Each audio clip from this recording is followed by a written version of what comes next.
고린도전서 7장 25절에서 35절.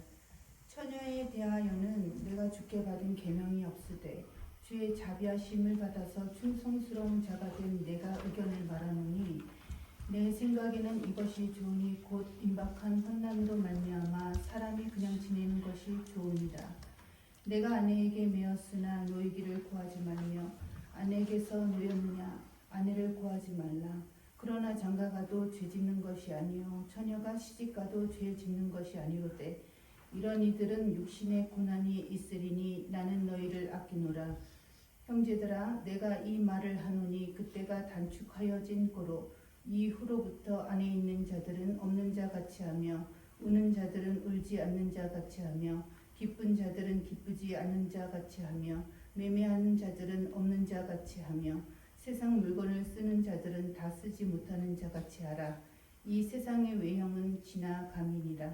너희가 염려 없기를 원하노라. 장가가지 않는 자는 주의 일을 염려하여 어찌하여야 주를 기쁘시게 할까 하되 장가간 자는 세상 일을 염려하여 어찌하여야 아내를 기쁘게 할까 하여 마음이 갈라지며 시집가지 않는 자와 처녀는 주의 일을 염려하며 하여 몸과 영을 다 거룩하게 하려 하되 시집간 자는 세상 일을 염려하여 어찌하여야 남편을 기쁘게 할까 하느니라. 내가 이것을 말하면 너희의 유익을 위하며 너희에게 올무를 놓으려 함이 아니니 오직 너희로 하여금 이치에 합당하게 하여 흐트러짐이 없이 주를 섬기게 하려 함이라. 아멘. 바울은 언제 결혼할 것인가? 그 결혼의 시기에 대해서 우리에게 가르쳐주고 있어요. 언제 결혼하는 게 좋을까? 먼저 말씀으로 우리가 들어가기 전에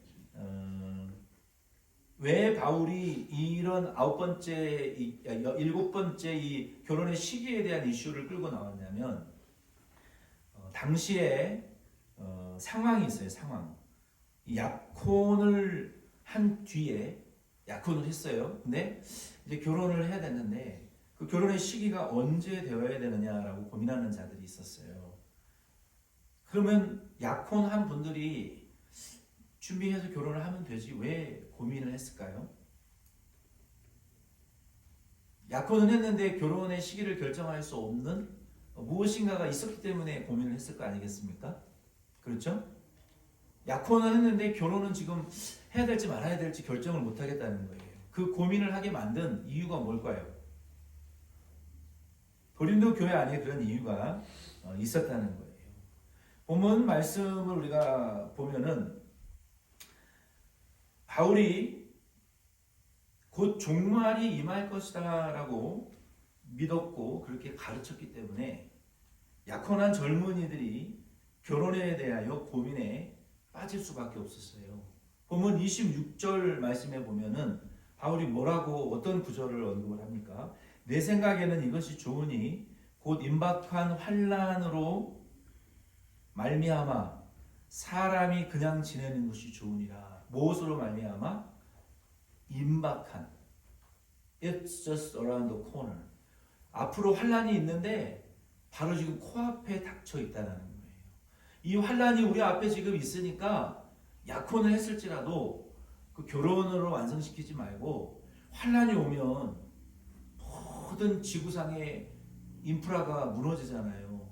전기만 끊어져도 지금 무슨 산부인과에 수술을 할 수 있겠습니까? 진료를 볼 수 있겠습니까? 전쟁이 일어나는데 제일 힘든 사람들이 노약자와 임산부가 제일 고통스러운 거예요. 유소년, 노약자, 임산부가 만약에 전쟁이 일어난다? 어디 가서 치료를 받고 어디 가서 케어를 받겠어요? 전쟁이 일어나면 어린이, 노약자, 임산부가 제일 고통스러운 거예요. 그래서 환란이 지금 임박한 환란이 바로 코앞에 닥쳤으니까 비록 약혼했을지라도 결혼하지 말아라. 그냥 혼자 있는 게 나을 것이다 라고 바울이 얘기를 한 것을 보면 바울은 지금 이 고린도 편지를 쓸 때 예수님의 재림이 당장 내일이라도 올 것 같이 믿고 있었다라는 것을 우리가 알 수 있는 거예요. 우리의 믿음과 바울의 믿음이 현저히 지금 차원이 다른 거예요. 그리고 29절 말씀에도 보면은 바울이 뭐라고 말씀하셨어요? 형제들아 내가 이 말을 하노니 그 때가 단축하여진 고로. 그 때가 무슨 때냐는 거예요. 그때가 단축되어졌다는데 무슨 때가 단축되어졌다는 거예요? 예수님의 재림의 타임이 급속히 지금 앞당겨졌다는 거 아닙니까? 그러니까 앞으로 그 전에 재림 전에 반드시 예수님이 환란이 있을 거라고, 지구에 종말이 올 거라고 했거든요. 그러니 결혼하지 말라, 약혼하고 그냥 혼자 있는 것이 좋겠다라고 가르치는 거 아니겠냐는 거예요. 그러면 바울은 왜 그렇게 가르쳤을까요? 그로부터 지금 이게 한 2000년이 지금 넘게 지금 지났잖아요. 근데 예수님 재림이 안 왔단 말이에요. 그럼 바울이 거짓말한 거냐? 바울은 그만큼 간절하게 예수님의 재림이 당장 내일 일어날 것처럼 그만큼 강렬하게 하나님의 나라의 소망을, 아예 하나님의 나라 속에 들어가 있었던 사람이에요. 비록 세상에 있었지만 차원이 다른 세계에 살고 있었던 분이었던 것 같아요. 그렇게 간절히 기다렸기 때문에 차라리 약혼했을지라도 결혼하지 않는 것이 더 좋을 수 있다라고 가르칠 수밖에 없었던 거예요. 근데 그 당시에는요, 이러한 바울의 가르침과 달리 그 1세기 당시 고대 그리스의 사회, 헬라 사회에는 세상 사람들이요, 미래가 영원할 것이라고, 멸망하지 않을 것이라고 믿고 가르쳤어요. 그러니까 이 세상이 영원히 지속될 것이다, 지구는 멸망하지 않을 것이다 라는 이런 생각을 가지고 있었기 때문에 이 땅이 영원할 것이다, 이 땅의 삶이 영원할 것이다 라고 그렇게 믿었단 말이에요. 근데 바울은 그들의 가르침과 달리 약혼한 젊은이들을 향해서 아니다, 종말이 온다, 예수의 재림이 있다, 그렇게 가르쳤단 말이에요. 약혼한 젊은이들을 향해서 바울은 지금 그래서 그 상태로, 약혼한 상태까지만 하고 결혼으로 발전되지 않아도 좋지만, 그러나 약혼을 완성해서 결혼에 이르는 것 역시 죄는 아니다라고 설명을 했어요. 그러니까 약혼했으면 결혼해도 좋지만 앞으로 환란이 있을 수 있으니까, 예수님의 재림의 시기가 가까워졌으니까 혼자 지내는 것도 좋다. 그러니까 두 가지 옵션을 다 준 거잖아요. 그러나 앞으로 환란이 있다는 것은 알아라라고 바울이 가르치면서, 이러한 상황 가운데에서 바울이 그리스도인들에게 다음과 같이 세상을 바라보라고 가르쳤어요. 바울은 오늘 여기 25절 35절 말씀을 통해서 우리에게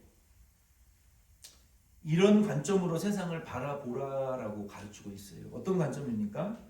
한 세 가지 정도예요. 첫 번째는 그리스도인은 세상을 이렇게 바라봐야 돼요. 이 세상은 영원하지 않고 그 불멸의 상태가 아니라는 것. immortal, not eternal, not immortal. 영원하지 않다. 그러니까 이 세상이라는 것은 영원히 존재하는 게 아니다라고, 이런 그 세계관을 가지고 이 세상을 바라보라는 거예요. 네? 그러면 그게 무슨 말입니까?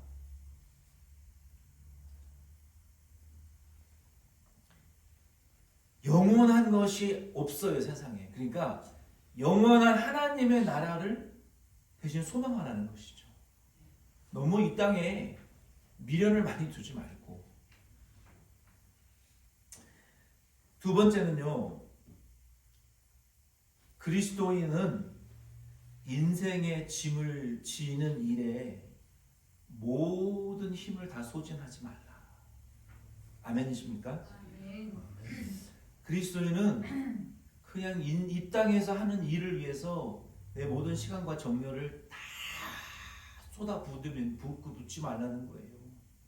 왜? 그게 허무한 일이거든요. 왜? 영원하지 않기 때문에. 그렇게 쏟아부어봐도 다 불타 없어지는 것이기 때문에 너무 이 세상 일에 모든 것을 쏟아붓으려고 힘을 소진하지 말라는 거예요.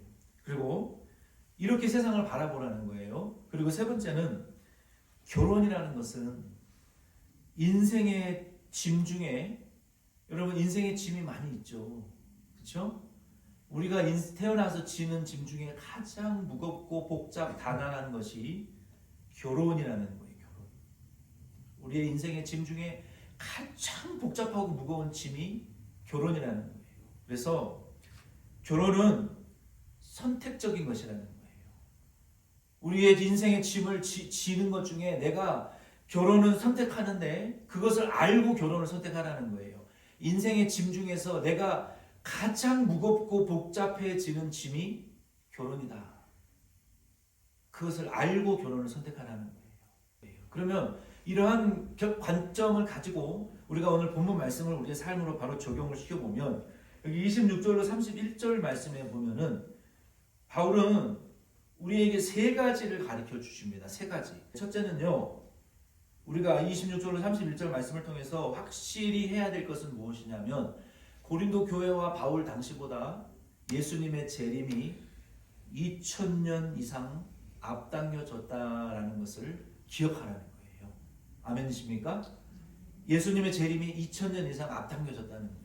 그러면은 본문 말씀을 통해서 예수님의 재림의 시기가 가까운 줄을 알고 사는 사람들은 이렇게 사는 것이 좋다는 거예요. 이렇게 3시간 4시간 잠을 자고 열심히 공부를 했는데 서울에 있는 대학 갈 정도도 안 되고 좋은 대학 갈 실력도 안 돼. 도대체 뭐지?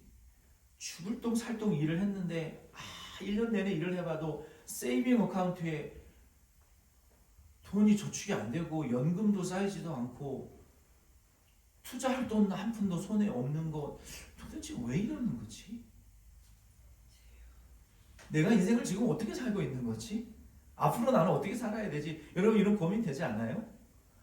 근데 그런 고민을 하면서 내가 지난 10월에 이렇게 보면은 나는 과연 영원한 하나님 나라의 상급을 하나님 나라가 있고 예수의 재림이 있다고 믿으면 하나님 나라의 그 은행의 어카운트에 저축을 내가 얼마나 해놨는지 한번 돌아보시라는 거예요.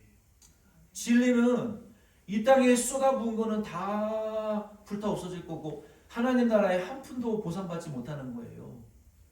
우리가 이 땅에서 아무리 많은 것들을 이루어도 죽으면 다 놓고 가야 되고요.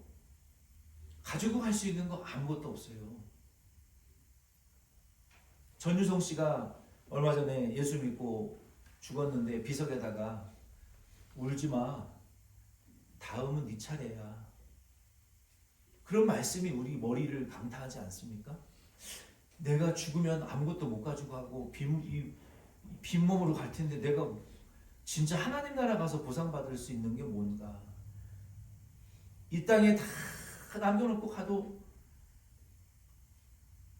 영원한 거 아닌데 우리가 인생을 한번 그런 단위로 계산을 해보시라는 거예요. 우리가 기왕 인생을 살 거면 하나님 나라에서 영원한 칭찬, 존귀, 영광, 면류관 상 받을 일에 우리의 몸과 돈과 시간과 정성을 투자하는 사람이 진짜 잘하는 사람이에요. 불타 없어질 거에 투자하는 사람은 미련한 사람이에요. 여러분은 지금 어디에 여러분의 생명을 투자하고 있습니까? 여러분의 시간을 투자하고 있습니까?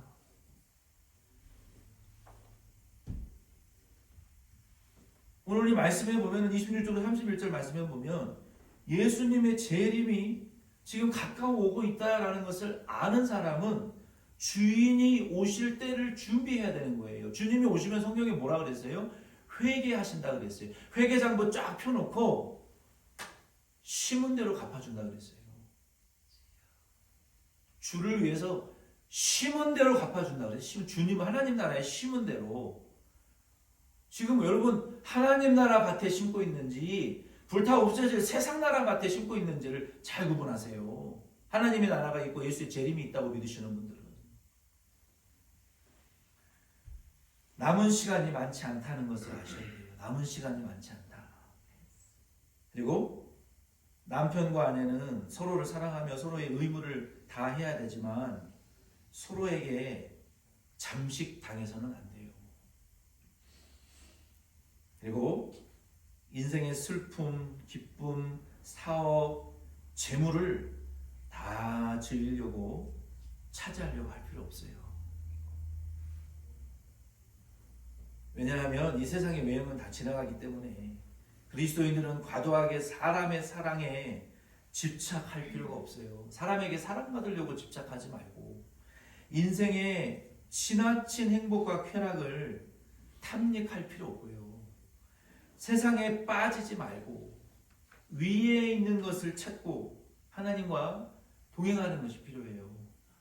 아멘이십니까? 우리 한국 분들은 보면은요, 먹는 거 진짜 좋아해. 빚을 지고라도 제철 음식은 가서 사 먹어야 되고요. 맛있는 거 나오면 내가 제일 먼저 먹어야 되고, 좋은 옷 나오면 내가 제일 먼저 입어봐야 되고, 어디 백화점에서 신상품 나왔다 그러면 내가 제일 먼저 걸쳐봐야 되고, 한국인들은 좀 그런 유별난 게 있어요. 어느 방송사에서 실험을 했는데 슈링 입고 쓰레빠 신고 백화점 가서 명품 매장 가서 돌아보니까 종업원들이 3번, 4번을 위아래로 훑어보고 말도 안 시키더라고요. 사실이에요. 실험을 했다니까요. 똑같은 여자가 명품으로 도배를 하고 백화점에 가니까 종업원들이 셋이 달라붙어가지고요. 아, 이거는 신상품인데요. 열어드릴까요? 입혀드릴까요? 이게 한국 사람들이 좀 유별난 게 그런 게 좀 있어요. 이상하게. 그래서 한국 사람들이 그런 푸대접을 받지 않기 위해서 어디 나갈 때 이 주얼리를 차고 명품을 입고 치장하고 나가는 이유가 무시당하고 싶지 않아서 그러는 거예요. 무시당하고 싶지 않아서. 근데 그거 별거 아니에요. 그 별거 아니고 너무 사람의 사랑, 세상의 평가에 집착하면서 살지 말라는 거예요. 그러니까 있는 자는 없는 자 같이 살고, 매매하는 자는 장사 안 하는 사람처럼 하고, 너무 사람의 사랑에 집착하지 말고, 너무 세상의 것을 입고 먹고 쓰는 거에 집착하지 말라는 거예요. 바울이 지금 그렇게 우리에게 가르치잖아요. 중요한 건 뭐라고요? 예수님의 재림의 시기가 가까웠다는 것을 알라는 거예요. 그리고 하나님의 뜻을 행한 것만 영원하다라는 이 믿음을 가지고 사시라는 거예요. 요한 1서 2장 16절로 17절 말씀에 보면은 세상에 있는 거, 육신의 정욕, 안목의 정욕, 이생의 자랑, 그거 다 마귀로부터 온 것인데 다 지나가는 거고, 무엇만 영원하다? 하나님의 뜻을 행하는 자만 영원하다. 베드로전서 1장 24절로 25절 말씀에 보면 모든 육체는 풀과 같고 그 모든 영광은 풀의 꽃과 같으니 풀은 마르고 꽃은 떨어지되 오직 주의 말씀은 세세토록 있도다 하였으니 너희에게 전한 이 복음이 곧 말씀이다. 그러니까 우리가 중요한 것은 우리가 세상에서 장사하고 사람의 사랑을 받고 또 있어보고 출세해보고 많은 것을 누리는 거, 그 나쁜 것은 아닌데, 그거보다도 중요한 것은 예수님의 재림이 있다.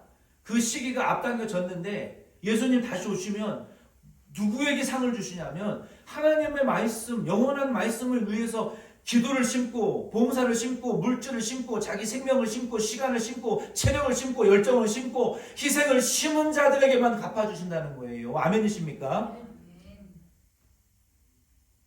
안 심은 사람은 못 받아요. 그때를 생각하고 심으라는 거예요. 이게 성경이고 진리고 말씀이에요. 이제 32절로 35절 말씀에 보면은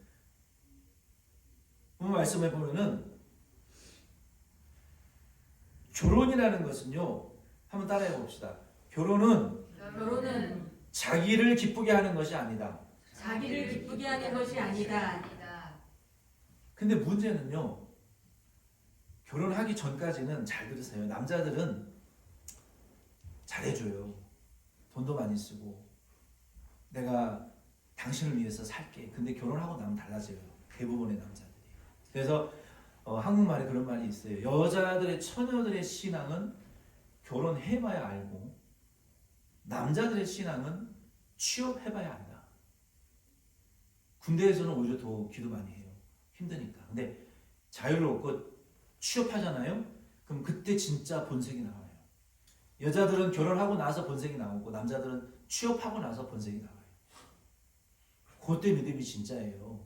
네. 청년 때의 믿음은 진짜가 아닌 것 같아요. 결혼해봐야 안다니까요. 대학도 아니고 중대도 아니고 남자들은 취업을 해봐야 알아요. 이 결혼이라는 것은 자기를 기쁘게 하는 것 때문에 문제가 생기는 거라고요. 결혼은 자기를 기쁘게 하는 게 아니라 배우자를 기쁘게 하기 위해서 하는 게 결혼이라는 것을 우리 청년들은 아시기를 바랍니다. 아멘. 근데 결혼의 문제가 뭐예요? 왜 내 기분을 몰라주고 내 감정을 몰라주고 내 마음을 몰라주고 왜 내 의도를 몰라준다고 해서 서로 머리끄댕이 잡고 싸우는 거 아닙니까? 자기를 왜 기쁘게 안 해주냐. 그래서 싸우고 힘든 거 아니에요. 근데 결혼이라는 것은 근본적으로 바울이 뭐라고 가르쳤어요? 나를 기쁘게 하는 게 아니라 상대방을 기쁘게 하기 위해서 하는 게 결혼이다. 그리고 최종적인 목적은 하나님을 기쁘시게 하기 위해서 하는 것이 결혼이다라고 바울은 말하고 있어요. 일찍 결혼하시되 상대방을 기쁘게 하고, 그런 이제 결혼의 기본이에요. 부부가 하나님을 기쁘시게 할 목적으로 결혼하시길 바랍니다. 아멘이십니까? 네. 부부가 자녀가 태어나면 자녀가 하나님 기쁘시게 하기 위해서 결혼하는 거예요. 문제는 뭐예요? 하나님을 쏙 빼놓고 자기들끼리만 기뻐하니까 문제가 되는 거 아닙니까? 하나님 없이 기쁠 수 있어요. 하나님 없이 행복할 수 있어요. 그러나 결혼과 출산의 목적은 하나님을 기쁘시게 하는 데 있다라는 것을 여러분 아시길 바랍니다. 아멘. 32절 35절에 바울이 그렇게 가르쳤죠. 이 강령을 알고 결혼을 해도 쉽지 않은데 모르는 상태에서 결혼을 한다면 결혼이 순탄하지 않을 거예요. 약혼의 상태에 머물러 있든지 발전하여 결혼을 완성하든지 그 목적은 32절로 35절 중에 후반절 말씀에 뭐라고 말씀하셨어요? 35절 말씀에 내가 이것을 너희의 유익을 위함이요 말함은 너희에게 올무를 넣으려 함이 아니니 오직 너희로 하여금 이치에 합당하게 하여 흐트러짐이 없이 주를 섬기게 하려 함이니라. 아멘. 그러니까 우리가 약혼을 하고 결혼을 안 하든 약혼하고 결혼을 하든 자유인데 선택인데 중요한 것은 배우자를 기쁘게 하고 서로를 기쁘게 하기 위하여 결혼과 가정을 꾸리고 그리고 이 온 가정이 하나님을 기쁘시게 하기 위하여 결혼하라는 거예요. 그 목적을 위하여 노력하라는 거예요. 서로가. 아니십니까? 하나님은 뭐라고 말씀하셨어요? 내 이웃을 내 몸과 같이 사랑하라 그러셨잖아요. 하나님은 결혼을 통해서 부모와 자녀가 내 몸이 배고프면 다른 사람도 배고픈 줄 알고 밥을 주고 내 몸이 추우면 다른 사람도 추운 줄 알고 옷 입혀주는 사랑이에요. 하나님이 말씀하신 사랑은. 그렇게 사랑하는데 왜 하나님을 기쁘시게 안 하려고 그러는 거예요. 결혼해서. 왜 자기만을 위해 달라고 하는 거예요. 왜? 그게 문제가 그게 문제의 원인이라는 거예요. 하나님이 말씀하신 계명대로 하나님을 기쁘시게 계명대로 하면 상대방을 사랑하게 되어 있어요. 회개하게 되어 있고 겸손해지게 되어 있어요. 계명 순종 안 하니까 왜 나를 무시하고 왜 내 생각을 존중하지 않느냐고 서로 싸우는 거 아니에요. 하나님 계명 순종하면 그런 말 안 해요. 그래서 우리가 약혼의 상태에 있든지 결혼의 완성을 하든지 그 목적은 이치에 합당하여 흐트러짐이 없이 주님을 섬기는 것이어야 합니다. 이치에 합당하다라는 그 상태는 원어의 말씀을 좀 찾아보니까 그런 거예요. 고귀하고 영예롭다라는 그런 의미가 있어요. 우리가 이치에 합당하게 주님을 섬긴다는 것은 고귀하게 주님을 섬긴다는 뜻이고 영예롭게 주님을 섬긴다라는 뜻이에요. 그리고 그것이 바른 길이라는 거예요. 그리고 흐트러짐 없이라는 뜻은 한 곳으로만 마음이 헌신되어진다라는 의미예요. 마음이 다른 곳으로 갈라지지 않고 주의가 산만해지지 않도록 주님을 섬긴다는 거예요. 그래서 우리가 약혼을 했던 결혼을 했던 만약에 결혼을 하지 않았다면 우리의 마음이 전적으로 주님을 향할 수가 있단 말이에요. 그렇죠? 근데 결혼을 하면 남편도 돌봐야 되고 아내도 돌봐야 되고 자녀도 돌봐야 되고 손주도 돌봐야 되기 때문에 주님을 향한 우리의 마음과 헌신이 2쪽, 3쪽, 4쪽, 5쪽, 10쪽으로 다 떨어져 나간다는, 갈라져 버린다는 거예요. 근데 바울은 뭐라고 가르치고 있냐면 우리가 결혼을 하고 자녀를 낳고 자녀의 자녀를 낳고 결혼이라는 인생의 가장 무거운 짐을 너희들이 지고 산다 할지라도 두 마음으로 흐트러지지 없이 영예롭고 바르게 온 마음을 다하여 주님을 사랑하고 섬기라라고 말하고 있어요. 그렇게 해야 된다는 거예요. 흐트러짐 없고 이치에 합당하게 우리의 결혼과 가정을 통해서 주님을 섬기라는 거예요. 그래서 결혼하는 것도 결혼하지 않는 것도 독신으로 지내는 것도 은사대로 하는 것인데 모든 어떤 상황에 처해 있든지 간에 저와 여러분들은 우리의 마음이 내가 결혼을 해서 주님을 못 섬깁니다. 내가 남편 때문에 주님을 못 섬기겠습니다. 내가 아내 때문에 주님을 못 섬기겠습니다. 부모 때문에 주님을 못 섬기겠습니다. 내 자식들 때문에 주님을 못 섬기고 자식의 자식들 때문에 주님 섬기는 일을 못하겠습니다 라고 할 수 없다는 거예요. 아멘이십니까? 바울이 우리에게 명령하고 있잖아요. 약혼을 해서 결혼을 안 하던, 결혼을 하던 독신으로 지내던, 흐트러짐 없이 갈라짐 없이 주님을 섬기라고 기쁘시게 하라고 말하고 있잖아요. 조화롭게 섬길 수 있다는 거예요. 할 수 있다는 거예요. 오늘 말씀을 이제 마칩니다. 우리는 주 예수의 재림이 가까워졌다고 믿는 모든 우리 그리스도인들은 한번 따라해 보겠습니다.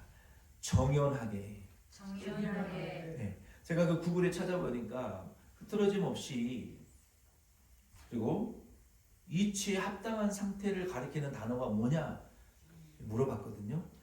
정연하게, 조화롭게 라는 단어가 있더라고요. 질서 정연하게. 가장 어울리는 단어는 흐트러짐이 없고 이치에 합당한 단어는 정연하다라는 의미예요. 저와 여러분들이 인생의 짐을 가장 무거운 결혼과 가족이라는 이 짐을 지고 있든지 독신으로 혼자 살든지 상관없어요. 정연하고 조화롭게 우리의 마음이 흐트러지고 갈라지지 않도록 우리의 가정을 사랑하고 돌아보면서도 우리의 온 마음을 주님을 섬길 수 있는 정연한 조화로운 그리스도인이 하나님을 기쁘시게 할 수 있는 저와 여러분, 하나님 나라의 상급을 많이 세이빙 어카운트에 쌓아놓으면서 정연한 그리스도인의 삶을 살아갈 수 있는 인생의 짐을 지고도 덴버션 장로교회 저와 여러분 되기를 예수 이름으로 부탁드립니다. 자리에 일어서셔서 우리 축도로 예배 마치겠습니다. 하나님 아버지, 우리가 인생에 여러 가지 무거운 짐을 짊어지고 있지만 우리 하나님은 그것을 아시는 줄 믿습니다. 우리가 그 짐을 지고도 정연하게 흐트러짐이 없고 갈라짐 없이 우리 하나님을 섬기는 저희들 되게 하여 주시고 온전히 기쁨을 드리는 저희 덴버션 장로 교회 되게 축복하여 주시옵소서.